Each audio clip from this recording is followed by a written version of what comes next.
Жабите на Уайоминг.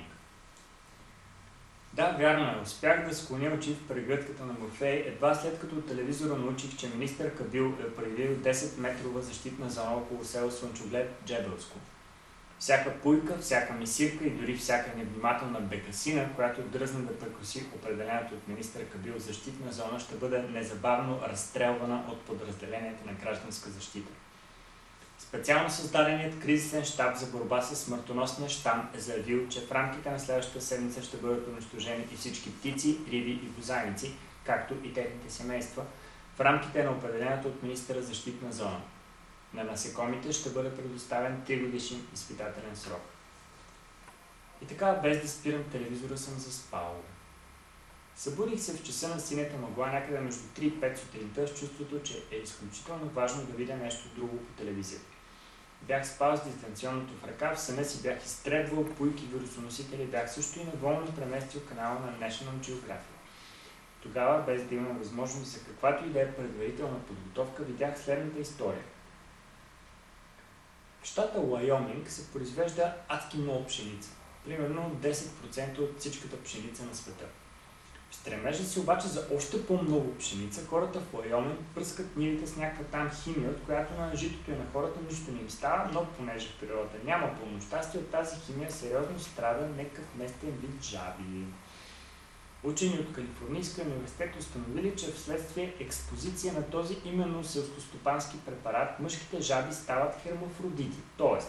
развиват яйчници и всички там други женски жабешки органи, след което, понеже не им окапват мъжките атрибути, с няколко бързи движения сумяват да се самооплодят. Накрая жабите хермафродити от щата Уайоминг се оказват сериозно бременни от самите себе си и не можейки да понесат срама измират. Това е и причината за резкия спад в популацията на този, според авторите на филма, без това напълно ненужен вид.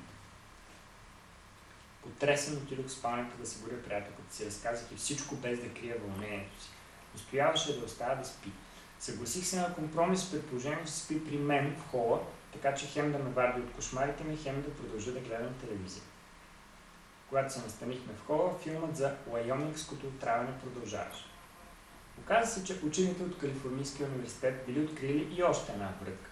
Жабите хермафродитясвали само като следствие на точно определена степен на отравяне с онази химия, например при наличие на 0,01 мл химия в 1000 милиона тона блатна вода. След като химията превиши тези параметри, жабите по таинствен начин се отхермафродитявали и пак си ставали мъжки, т.е. тези от тях, които преди това са били мъжки, на женските по принцип нищо им нямало. Слава Богу, отново разбудих приятелката си. Има надежда, бейби. Просто ще ги поливаме с химия още и още, докато се оправят. Добре, сега наистина заспивай. Послушах я, а не трябваше. Ето какво сънувах след това. Осъзнало неумолимата необходимост от жаби като елемент от природното равновесие, човечеството хваща здравата да полива жабите с химия, за да не стават повече хермафродити. За съжаление, скоро след това на жабите от Уайоминг и от целия останал свят им става нещо друго. И изкачат от блатата с красици, и гадове мръсни, сега ще ви научим ние вас, както и с огромни, сякаш магарешки ерекции.